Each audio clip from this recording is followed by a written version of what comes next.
If you're a fan of the channel, you'll probably know already that I love luxury cars, particularly cheap ones that just are pretty silly. But in this video, I'm going to talk about 5 that are particularly surprising. You just wouldn't expect them to be luxury cars, or you wouldn't expect them to have even appeared in the first place. And just for you guys, I can put my money where my mouth is as well. So, if this video gets 8,000 likes, I think is reasonable, 8,000 likes, I'll buy one of these cars.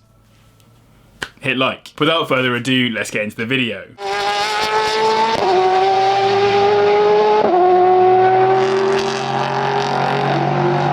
Back in a much earlier series of Top Gear, James May and Richard Hammond waxed lyrical about the new Citroen C6, talking about its beautiful design, amazing technological features, top tier of luxury, and a bunch of other nice things about it. Then finished the segment by saying, now watch it flop. And they were absolutely right. It is an absolutely brilliant car, which offers luxury far beyond what you expect from a Citroen, and yes, it is stunning, and we'll get onto that in a second, but it was unquestionably a flop. In 6 years of the Citroen being up for sale, it sold fewer than 900 examples here in the UK versus over 130,000 for one of its competitors, the BMW 5 Series. That's even after Top Gear tested the ride quality of both cars by using them as camera cars on a bumpy track for a horse race, with the smooth Citroen taking a decisive victory over the BMW thanks to its electronically controlled hydropneumatic suspension, which makes the car more akin to what you'd expect of a Rolls-Royce, not a Citroen. So yes, it was a flop, but not because the car was bad, but because we the people didn't want a luxury Citroen. We had bought into buying German luxury cars, and Citroen wasn't about to change our minds, and what a car we missed out on. There are multiple engine options, including a 2.7 litre turbo diesel V6, which makes 208 brake horsepower, taking it to 60 in 8.6 seconds, but those stats are pretty irrelevant when compared with this car's real purpose. And that purpose is to reduce your stress levels, make you feel as comfortable as possible in the plush, soft, and relatively timeless interior, give you the perfect ride with that suspension I mentioned, make you feel like you have the best technology at your disposal, at least for the time, like a virtual heads-up display, which was pretty cool for 2006.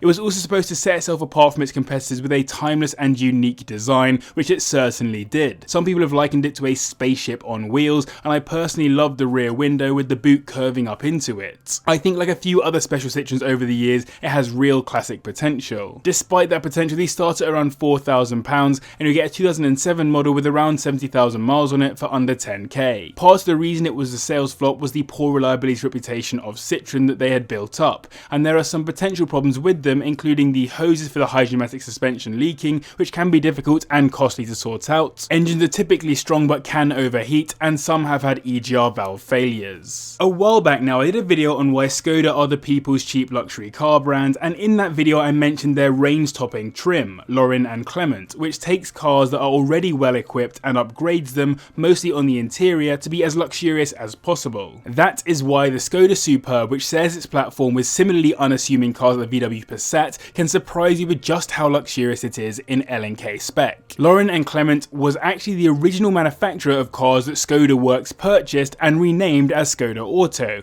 and those old L&K cars were actually considered to be luxury cars. That means Skoda's history is as rooted in luxury as any other luxury car brand, it's just that things changed significantly after the sell-off. It's nice to see this brand revived in the way that it was once known, to make luxury cars, and the Superb really is a luxurious car for the money. You'll get it with a 2 litre TDI inline-4, which makes 167 brake horsepower, taking it to 60 in 8.3 seconds, which is perfectly adequate for what is essentially a family cruiser. I've spoken before about Skoda's Simply Clever initiative, which puts smart things in the right places to make your car practical, but when matched with Lauren and Clement trim, it really makes the car feel that much more luxurious. Umbrellas hidden in the doors, just like a Rolls-Royce, come from the Simply Clever initiative, but the plush interior with heated seats all around, privacy glass for the rear, a TV tuner, and a panoramic glass roof on the estate examples is all Lauren and Clement. Another Simply Clever feature is that special boot. You can open it like a saloon for quick and easy access, or open the whole hatchback, giving you full access to almost 600 litres of storage space. It's not a shouty car by any means, and you wouldn't expect it to be this luxurious. These start around the £5,000 mark, and for your 10 grand you'll be looking at a 2014 model with around 100,000 miles on it. It's known to be a hugely reliable car, but then high mileage examples may need replacement dampers. It's also a VW diesel with the EA189 engine from the late 2000s and early 2010s.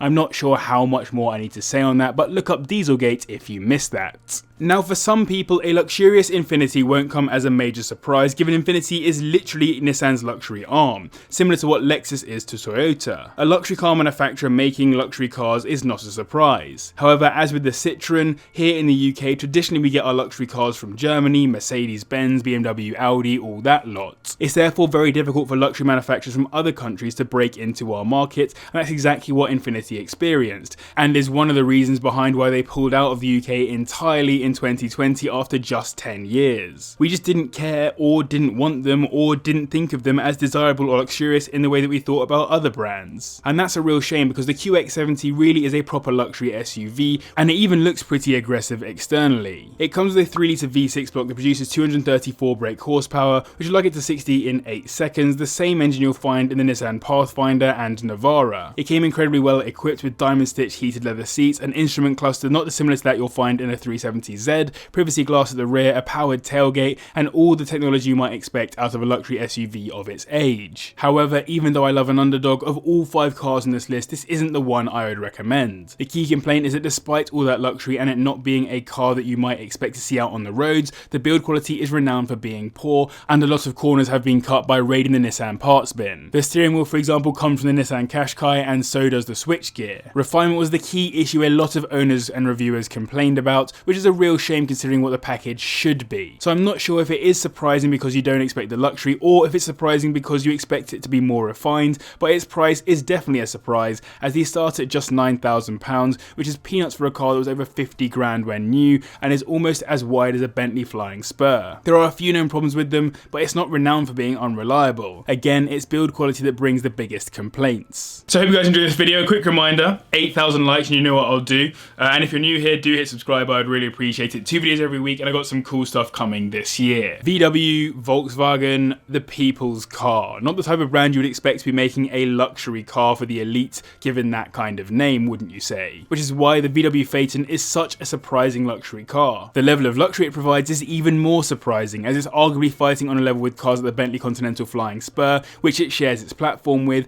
and it's definitely the most traditionally luxurious car on this list. So why did VW make it? I've told this story before, so do bear with me if you've heard it, but the Phaeton was the result of VW getting annoyed in the early 2000s about its German competitors getting involved in markets that were typically VW's domain, like the Super Mini class. BMW came up with the BMW 3 Series Compact, and Mercedes brought along the A-Class, which would take market share from VW's Polo, Golf, and other smaller offerings over the following years, like the Scirocco. In response to this, Ferdinand Piëch, the chairman of VW, who sadly passed away a few years ago, decided to build a car that would show competitors that VW could make a better offering than them in their own markets. Of course, VW had the Audi A8, which was a full-size luxury car, but the Phaeton was meant to compete more specifically with the limousine level of luxury cars, like the Mercedes S-Class, as well as the next car on this list. In order to achieve this high level of luxury, Piëch wrote a list of 10 non-negotiables that the Phaeton had to hit, which to this day we as the public still don't know all of. But they were all to ensure that the wealthy people that drove the car would be in the highest echelons of luxury, and the car would be as capable as possible. So the first generation was released with over 100 Phaeton-specific patents to ensure its luxury couldn't be copied by competitors,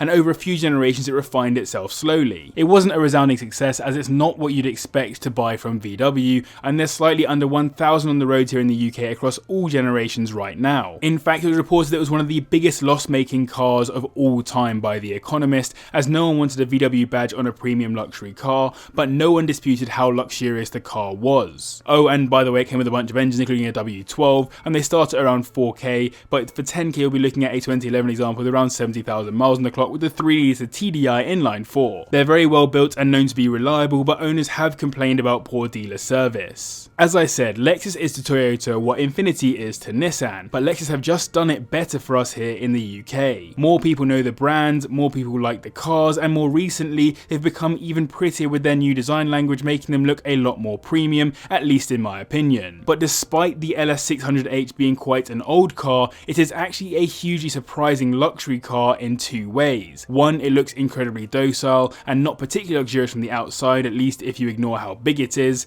and two, it has an absolutely massive powertrain attached, a 5-litre V8 with 2 electric motors to augment the power, meaning it will put out 439 brake horsepower and go from 0 to 60 in 6.1 seconds, so it really is a bit of a beast. It was in fact the first true hybrid V8 production car ever, so it was a front runner from that perspective, but again, its image in the UK suffers from what people expect a luxury car to be. The previous generation LSs are becoming cherished cars, but specifically within the right circles, and by that I mean car people, particularly ones who like old school Japanese cars. For this reason, there really aren't many on the roads here in the UK, fewer than 500 to be exact, but don't let that dissuade you. When it comes to luxury, this car is the real deal. First of all, the capability. It has a Torsen LSD managing that all-wheel drive, adaptive air suspension which gives an ultra smooth ride, and a bunch of other cool bits. The focus on luxury was so high in fact that the teeth on the gears were manufactured to the nearest micrometer to minimize any sound or jerkiness coming from the gear changes, and sound analysis was done to ensure minimal sound reached the cabin. That cabin is also a lovely place to be. 4-zone climate control, plush seats, which even come as recliners in the long wheelbase model, as well as incredible tech like multiple radar and infrared detection systems, assisted steering and brakes to minimize crash likelihood, intelligent cruise control and self-parking. It really is an amazing car considering. These start at around £9,000, and for £10,000 you get a 2007 model with around 100,000 miles on it. And as it's a Lexus, reliability has been solid, minus the batteries which can be expensive to replace. So it brings this video to a close. Thank you very much for watching, and thanks to the patrons always for their support, but you haven't seen everything yet. If you go click up here, you will see a video on cheap luxury cars for under £5,000 instead, and if you click down here, you can subscribe to the channel.